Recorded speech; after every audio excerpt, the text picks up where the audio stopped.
makhluqin. Baik.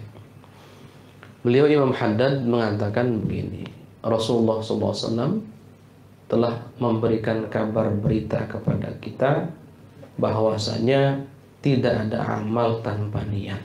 Wah, amalnya dinafikan. Lah, nggak ada amal. Nggak ada amal itu.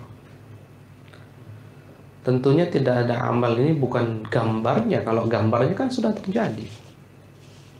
Atau ada orang sholat, orang wudhu, sholat nggak niat, ya nggak sholat. Secara syariat tidak dianggap itu sebagai sholat, walaupun gambarnya gambar orang yang sholat. Jadi kalau nggak niat sama sekali ya begitu. Atau niat tapi bukan karena Allah. Nah, ini yang kedua ini bukan nggak sah urusannya. Dia sholat, kemudian dia niat, ada niatnya, tapi bukan karena Allah. Bukan karena Allah yang memerintahkan sholat maka aku sholat. Bukan karena Rasulullah yang mengatakan sholatlah kalian sebagaimana kalian melihatku. Bukan karena itu. Tapi karena faktor-faktor lain. Mungkin karena temannya sholat malu jadi ikut sholat. Atau karena mungkin di seberang sana ada yang lagi diincar. Jadi agar kelihatan rajin ikut sholat. Dan seterusnya dan seterusnya. Nah, ini sah sholatnya. Yang penting syarat rukunnya semuanya sempurna. Selama dia niat sholat ya sah sholatnya. Cuman bukan karena Allah berarti tidak diterima oleh Allah. Jadi ada kalanya amal itu memang tidak dianggap sama sekali oleh syariat. Ada kalanya dianggap tapi tidak diterima. Yang pertama tidak sah, yang kedua tidak dikabul. Maka bedakan antara sah dengan kabul. Makanya Imam Ibnu Athaillah Sakandari mengingatkan kita. Beliau berkata, "Rubbama futiha laka babul qabul, babut ta'ah, walam yaftah lak babul qabul." Kadang katanya, "Rubbama fataha laka babut ta'ah, walam yaftah lak babul qabul." Kadang Allah itu membukakan untuk kita pintu taat, tapi nggak dibukakan untuk kita pintu qabul. Artinya sah ibadahmu, tapi karena niatnya aneh-aneh, bukan karena Allah, bukan tulus, bukan karena perintah menjalankan perintah Allah, jalan perintah Rasulullah, maka babul qabulnya ditutup. Bab qabulnya ditutup. Sah saja. Sah itu ya mungkin secara zahir gugur dosanya. Secara zahir dia tidak diminta untuk mengqadha, iya, tapi nggak dapat pahala. Karena nggak diterima oleh Allah. Nah, la amala, nggak ada amalan. Kadang artinya tidak sah kalau nggak ada niat, atau ada niat bukan karena Allah, berarti artinya tidak diterima. Pokoknya yang jelas nggak ada niat, nggak ada amal, sudah gitu aja. Tidak ada niat, tidak ada amal. La amala illa an niyatin. Allah. Kemudian setelah itu beliau berkata, wa annal insan bihasabi ma nawa yuthabu wa yujza. Dan sesungguhnya manusia itu sesuai dengan niatnya dia akan mendapatkan pahala atau dia akan mendapatkan imbalan dosa. Tergantung niat, ini sudah dibahas pada pertemuan yang lalu. In khairan fa khairun. Kalau amalannya, kalau niatnya baik maka imbalannya juga baik. Kalau seandainya niatnya buruk ya berarti imbalannya juga buruknya sudah dibahas ya. Faman hasunat niyatuhu hasuna amaluhu la mahala. Barang siapa yang niatnya baik maka amalnya baik. La mahalah. Tidak bisa tidak. Niatnya baik berarti amalannya baik. Tapi amalannya maksud gini, siapa yang niatnya benar ya amalnya benar. Ya siapa yang amalnya benar belum tentu niatnya siapa yang amalannya benar niatnya buruk berarti jelek, sudah gitu. Jadi ingat, yang jadi tolak ukur itu adalah niat. Nah, tapi tolong jangan lupakan bahwa para ulama itu kalau menyebutkan satu kata dalam sebuah disiplin ilmu, dalam ilmu usul fiqh itu ada istilah begini. Al-lafzul mutlaq atau al-mufrad idza utliqa humila ala fardhil kamil. Ini kajian tasawuf tapi ada sedikit ininya biar kita nggak salah memahaminya. Yang merujuk pada terjemah mesti salah memahami. So, kita buktikan. Satu kata lafaz. Kalau lafaz ini mutlak, jadi ada lafaz itu ada mutlak, ada muqayyad. Kalau mutlak tidak terikat syarat apapun, tidak terikat sifat apapun. Kalau muqayyad itu terikat. Contohnya baju, itu mutlak.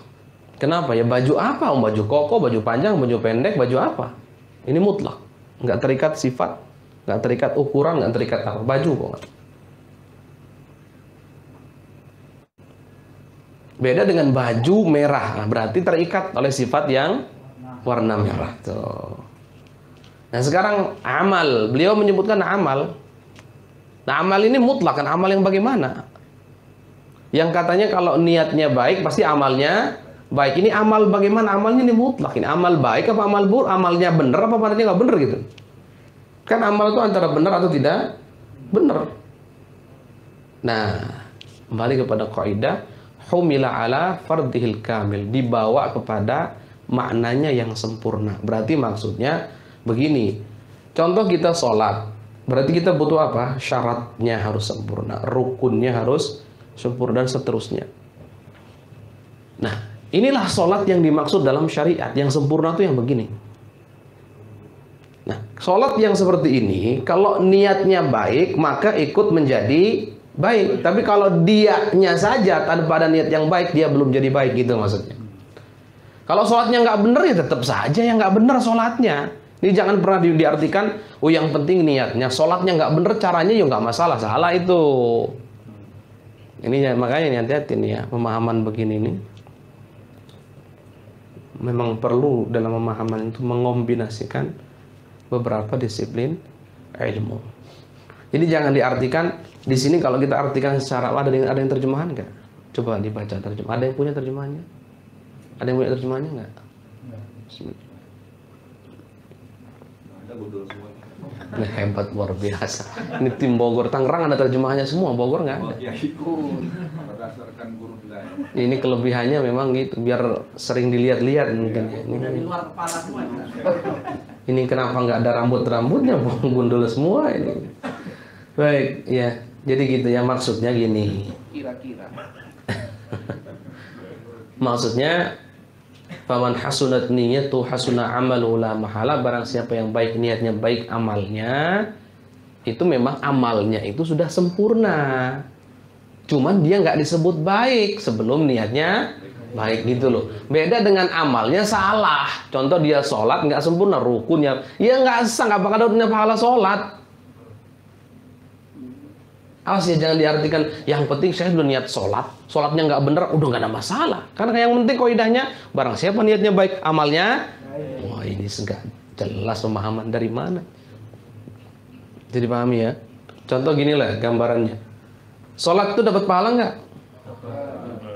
Nah, sholat yang bagaimana? Kan saya ngomong mutlak sholat, ya kan?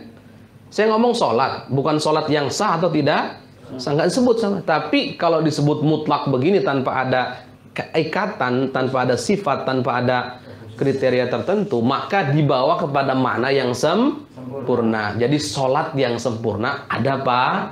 Itu benar. Itu maknanya begitu. Ini juga sama, amal yang sempurna jika diiringi dengan niat yang baik maka menjadi baik. Tapi amal yang sempurna sekalipun tanpa niat yang baik tidak akan menjadi tidak ya. Tolong, ini pemahaman yang memang perlu diluruskan. Karena Masya Allah lah. Dan sekali lagi ya, jangan sampai ngaji terjemah. Ngaji terjemah. Karena kata-kata bahasa Indonesia itu sulit untuk mewakili bahasa Arab. Serius, itu betul, itu fakta itu. Baik. Jadi barang siapa yang niatnya baik, maka amalnya jadi baik. Nah, wa man khabuthat niyatu khabutha amaluhu la mahala. Barang siapa yang niatnya buruk, maka amalnya pun menjadi buruk. Walaupun amal tersebut sudah lengkap sempurna syarat dan rukunnya. 3 kalau dalam ilmu usul. Syaratnya lengkap, kemudian rukunnya dalam ilmu fikih, syarat lengkap, rukun lengkap, kemudian mawani'nya nggak ada. Mawani' itu yang bisa membatalkannya nggak ada. Kalau orang sholat mah, dia sholatnya syaratnya, syarat sahnya lengkap. Syarat wajibnya sudah oke. Rukunnya sudah sempurna. Kemudian tidak ada perkara yang bisa membatalkan. Nggak ada perkara, ini namanya sempurna. Kumpul 3 hal ini.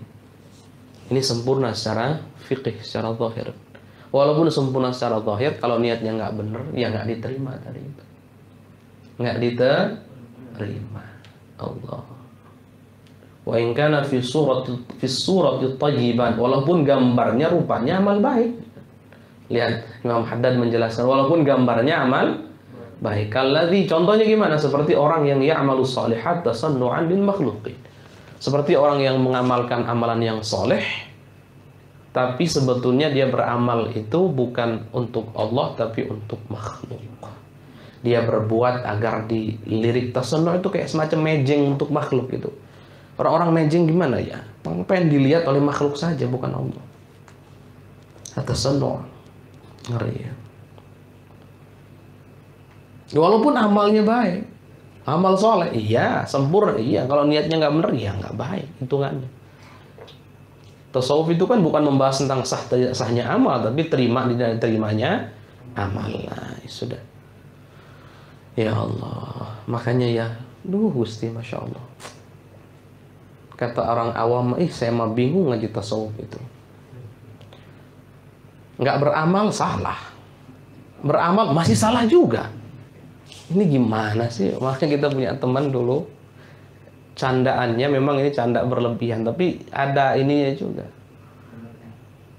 Ada satu sisi ada benernya gitu. Artinya ambil hikmahnya aja lah gitu. Ada. Dia itu kalau pernah diajak yuk bareng-bareng ngaji kitab Ihya dulu itu. Kata dia, enggak, saya nggak mau. Saya nggak mau ngaji kitab Ihya. Kenapa? Saya ngaji kitab Ihya itu hidup saya salah semua, nggak ada yang benar. Padahal dia ini notabene adalah Gus, anak kiai. Tapi dia sampai begitu. Enggak lah, saya nggak mau. Itu candaan tentunya, bukan serius. Saya hidup nggak ada amal saya yang benar, kata ngaji kitab dia. Salah semua ini. Itu tasawuf. Makanya benar Imam Abu Hasan Asy-Syadzili ketika berkata, "Man lam yataghalghal bi'ilmin hadza mata 'alal kaba'ir wa huwa la yash'ur." Barang siapa yang tidak menyibukkan dengan ilmu kami ini, yaitu tasawuf, dia akan meninggal dalam keadaan membawa dosa besar, tapi dia nggak sadar. Tapi dia nggak sadar, merasanya ahli ibadah karena sudah banyak infak, sholatnya sering, Masya Allah, dan seterusnya. Tapi dia lupa bahwa ada ilmu yang harus dia pelajari agar dia tahu apa-apa atau perkara-perkara yang bisa menggugurkan amal, yang bisa mencegah diterimanya amal. Nah ini nomor 1, kita belum apa-apa sudah tahu bahwa nggak benar amal kita. Kalau niatnya nggak benar, itu sudah. Makanya kombinasikan antara 3, akidah, fikih, sama tasawufnya. Akidahnya yaitu yang berhak disembah adalah Allah dan Muhammad SAW, selesai. Globalnya di situ. Fikihnya, ya amalannya bagaimana? Ya sempurnakan syarat dan rukunnya. Tasawufnya, berniatlah karena Allah. Betul dalam fikih ada niat, tapi niat dalam fikih itu bukan niat. Kemarin kita bahas ada 2 makna. Ada makna keinginan yang kuat, ada makna motif yang mendorong melakukan amal. Keinginan yang kuat itu iya ada dalam fikih. Tapi yang kedua, motif karena apa dia beramal itu nggak dibahas dalam fikih. Makanya dalam fikih itu kalau niat sholat, yang penting kalau sholat fardu cukup 3 hal aja. Qasdut ta'inil fardiyah. Dia saya menyengaja melakukan sholat atau ingin kuat melakukan sholat. Kemudian menentukan sholatnya sholat apa. Kemudian disebutkan sholat itu sholat fardu. Selesai. Dalam fikih itu. Mana yang lillahi ta'alanya kan nggak ada di situ. Mana lillahi ta'alanya? Nggak ada. Nah makanya orang-orang tua kita terdahulu yang cerdas, kami itu semakin kesini semakin mengagumi metodologi orang-orang terdahulu. Selesai, hormat. Jadi kita bersimpangan jalan dengan kelompok-kelompok yang suka membid'ahkan itu. Coba orang tua terdahulu kalau ngajarin niat sholat gimana? Usolli fardhu dhuhri 4 rakaat. Adaan makmuman lillahi ta'ala selalu di bawah. Itu pendidikan. Padahal enggak wajib disebutkan. Enggak disebutkan lillahi ta'ala, sah sholatnya kok. Tapi kenapa di bawah lillahi ta'ala? Agar kita sadar bahwa wajib beramal untuk Allah. Mengumpulkan antara 3 akidah, fikih dengan tasawuf. Dengan kata yang simple, singkat. Enggak perlu panjang-panjang. Nah itu orang tua kita terdahulu yang yang mengemas segala sesuatu dengan simple gitu.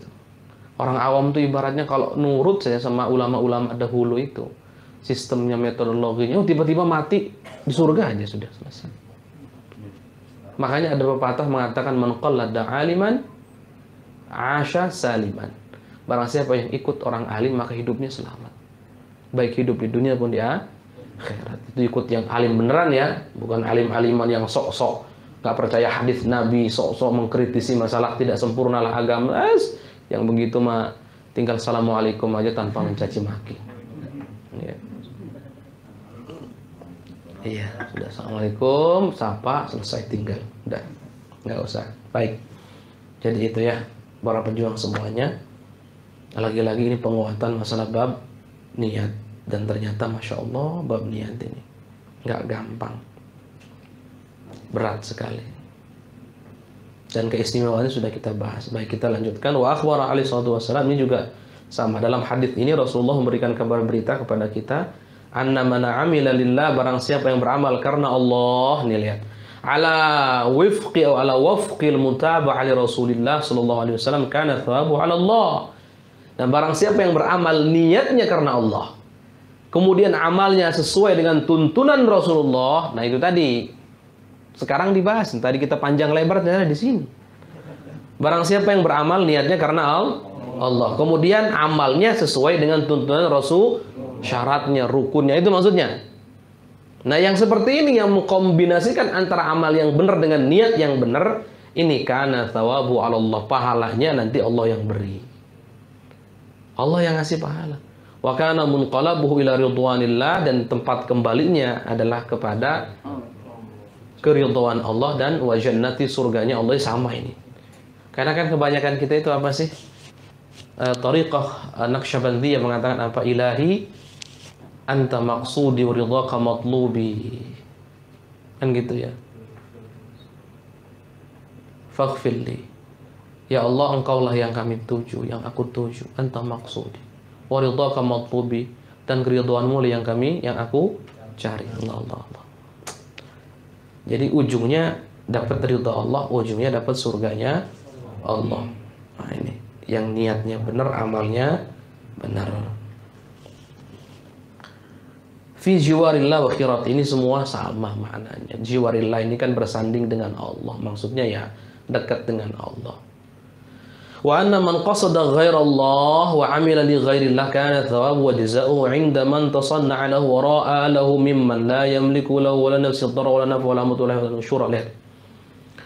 Dan barang siapa yang niatnya bukan karena Allah, yang dituju bukan Allah, maka imbalannya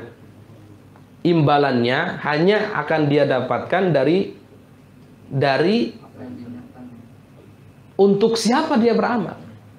Kalau dia beramal untuk makhluk, ya sudah, kalau makhluk itu memuji dia, selesai, itu aja pahalanya.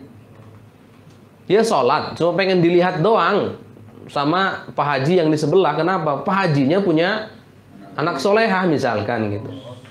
Bang, nggak usah nyebutin yang gitu, solehah. Misalkan rajin sholatnya, ya selamat. Kalau Pak Hajinya ngelirik, ya itulah jatah kamu. Nggak ngelirik, nggak dapat apa-apa, berarti kan gitu sih. Ada orang infak, Masya Allah, sudah infaknya Masya Allah diliput media ini. Aduh, mengerikan. Bukannya nggak boleh, tapi takut nggak kuat, itu aja. Akhirnya nanti hanya dapat sanjungan dari netizen, katanya. Hebat ya, ini dia, ini itu doang. Gusti Allah, ya karena you nggak berniat untuk Gusti Allah, masa ngarap imbalan. Sekarang gini ibaratnya, beramal untuk siapa dirimu? Sampai Imam Abu Thalib Al-Makki, beliau termasuk hidup di masa salaf. Beliau itu menganjurkan kalau kita mau beramal itu ingat dawawinul khamsah. Jadi ingat kalau dalam bahasa Inggris itu who, untuk siapa? Who, untuk siapa? What, apa itu amalannya, bagaimana? When, kapan mengamalkannya? Pokoknya yang 5 itu. Ingat yang 5 itu. Sudah harus bertanya-tanya kita sampai dawawin khamsah namanya. Sampai harus begitu. Dan yang lebih penting dari semuanya, untuk siapa engkau beramal? Sekarang kan aneh. Dia katanya beramal untuk makhluk, bukan untuk Allah, bukan karena Allah. Kemudian dia minta pahala ke Gusti Allah. Ini aneh ini orang. Iya gitu ya, aneh ya. Tim radioku contohnya kerja kerasnya di sini di radio. Giliran ubaran mintanya ke Bang Vilo, kira-kira nyambung nggak? Iya masih ada nyambungnya, tapi secara bisnis kan nggak nyambung gitu. Nggak, tetap tidak nyambung kalau itu disebut gaji, nggak nyambung. Kan unik ya, dia bekerja untuk siapa, minta gaji ke bosnya orang lain gitu. Kok aneh ada yang begitu? Ya itulah anehnya manusia.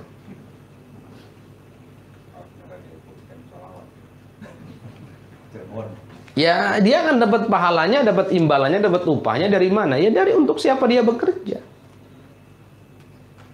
Kan gitu. Dan Imam Haddad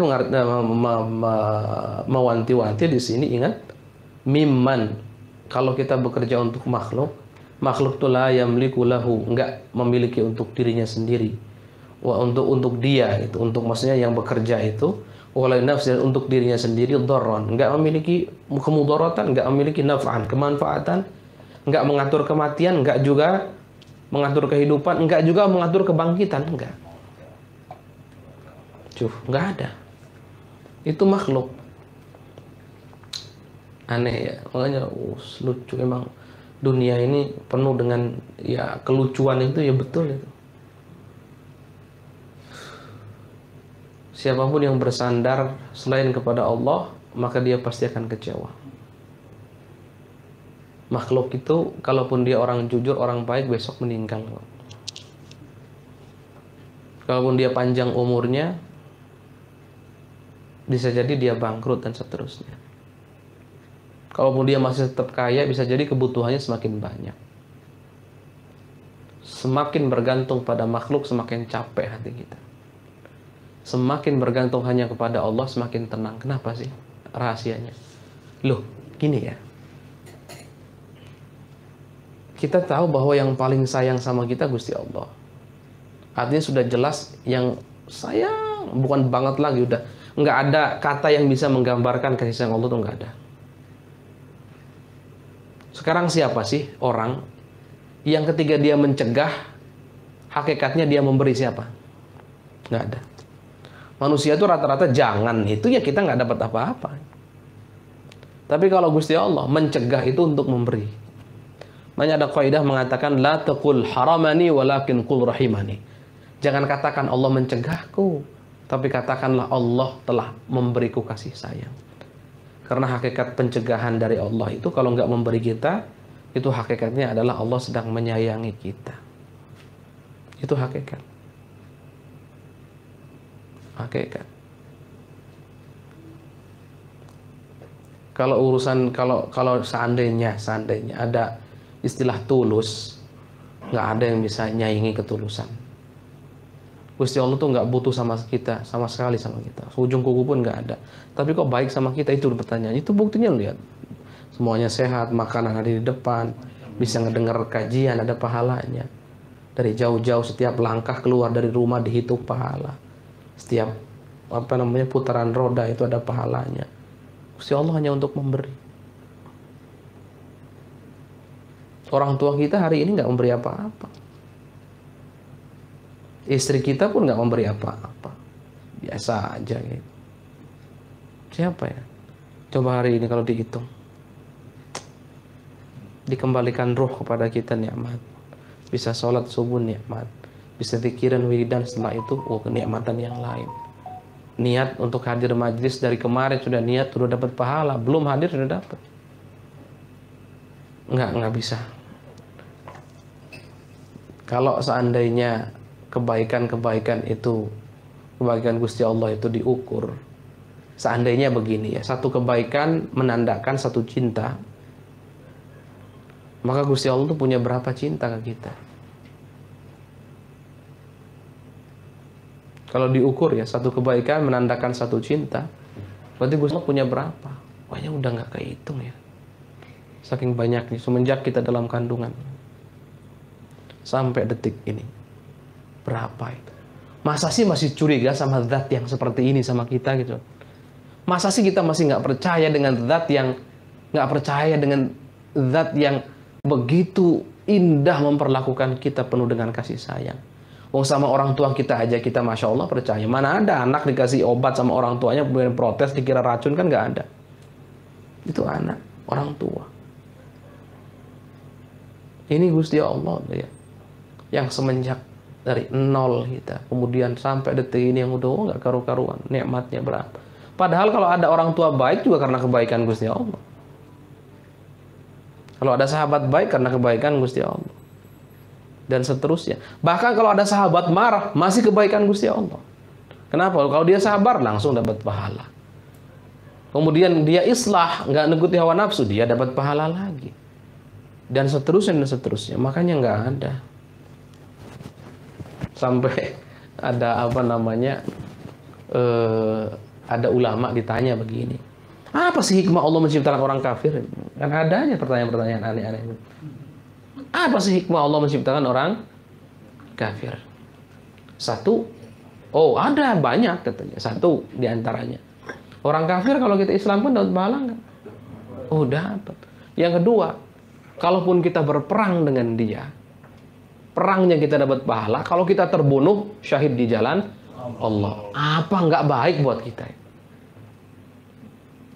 Loh, yang kita anggap itu satu kekurangan pun ternyata itu nikmat dari Allah. Makanya kaidahnya jangan la taqul haramani walakin qul rahimani. Jangan pernah kita berkata Allah mencegahku, Allah melarangku, Allah tidak memberiku, Allah menunda permintaanku, Allah tidak mengabulkan hajatku. Jangan pernah berkata begitu. Karena hakikat pencegahan itu dari Allah. Hakikat tidak memberi saat itu adalah kasih sayang. Itulah yang dikatakan al-man'u ainul ata. Pencegahan hakikatnya adalah pemberian. Itu kalau Gusti Allah gitu. Sekarang ya, kalau mencegahnya saja tidak memberinya adalah kasih sayang, apalagi kalau memberi, kurang apa? Ini biar artinya ini juga motivasi kita untuk beramal hanya karena Allah, bahwa yang ternyata yang paling sayang sama kita ya Allah. Sayangnya juga bukan main. Loh, bahkan gini para pejuang, sakit itu zahirnya sesuatu yang dianggap tidak baik, tapi hakikatnya itu kebaikan. Apalagi kalau nikmat gini bayangkan. Kita sakit nih, tangan ketika dicubit sakit, itu kan tanda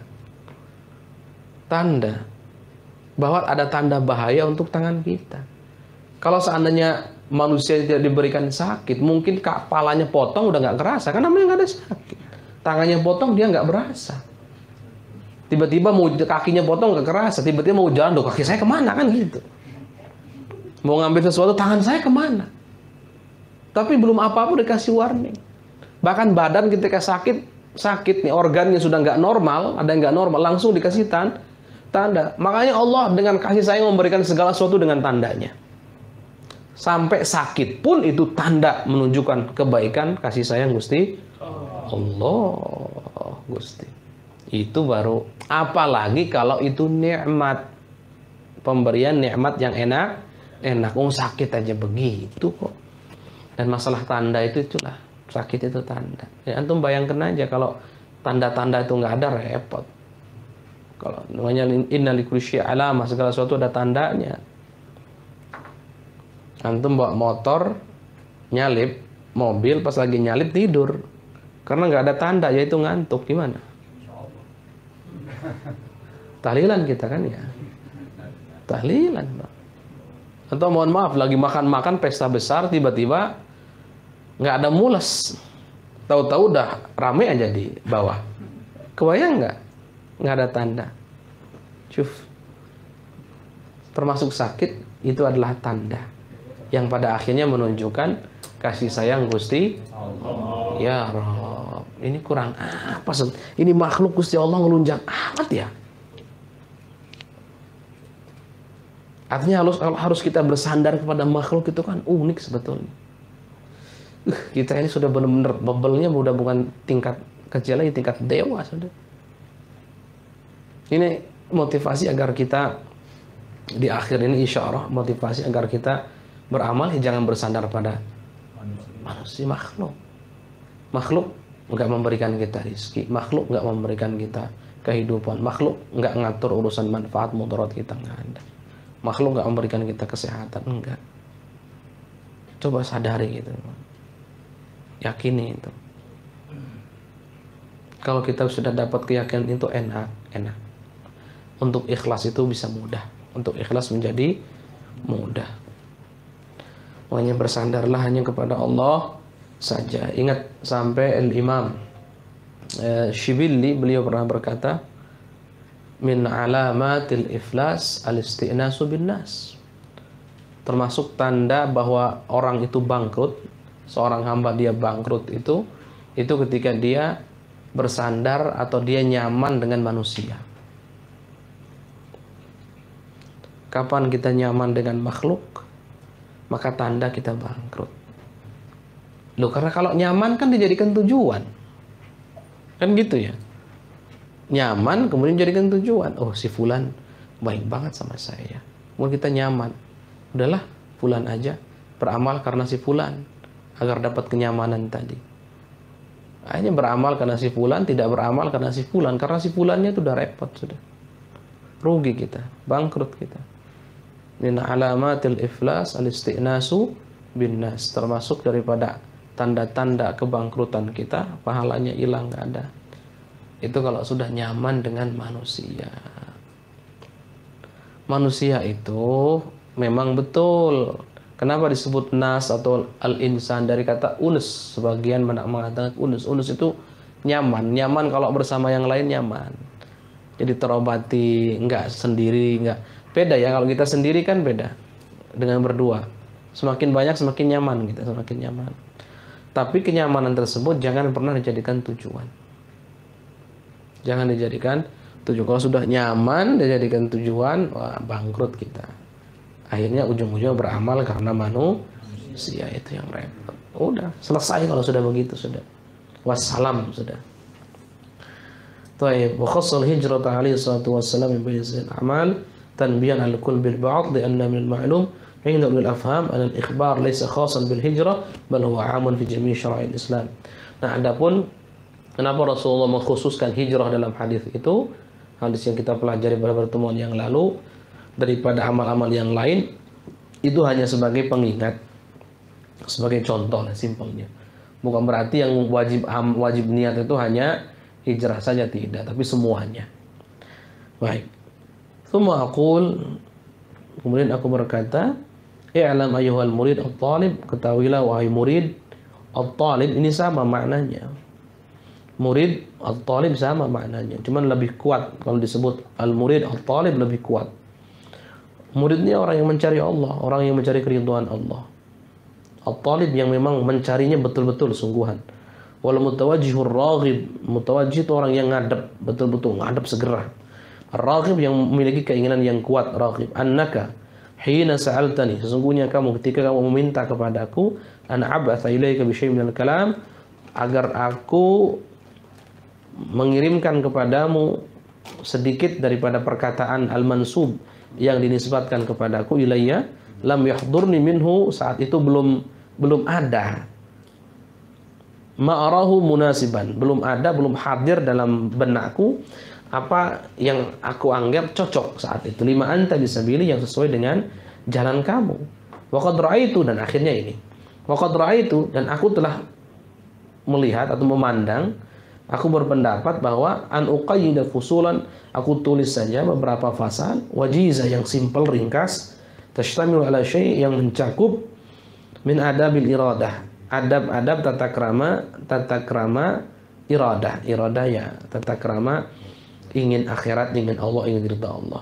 bi'ibaratin salisah, dengan ibarah yang mudah, dengan kata-kata yang mudah. Wallahu as'alu wallaha, dan hanya kepada Allah saja aku meminta, an yanfa'ani, agar Allah memberikan manfaat kepadaku, wa iyyaka, dan kepadamu, wasair ikhwan, dan kawan-kawan semuanya, bima, dengan sesuatu yuridu ala, yang Allah berikan kepadaku, min dzalik, dari itu ya ilmunya Allah, pemberiannya Allah, wa yusiluhu mimma hunalik, dan semoga Allah menyampaikan wa yusiluhu ilayya mimma hunalik,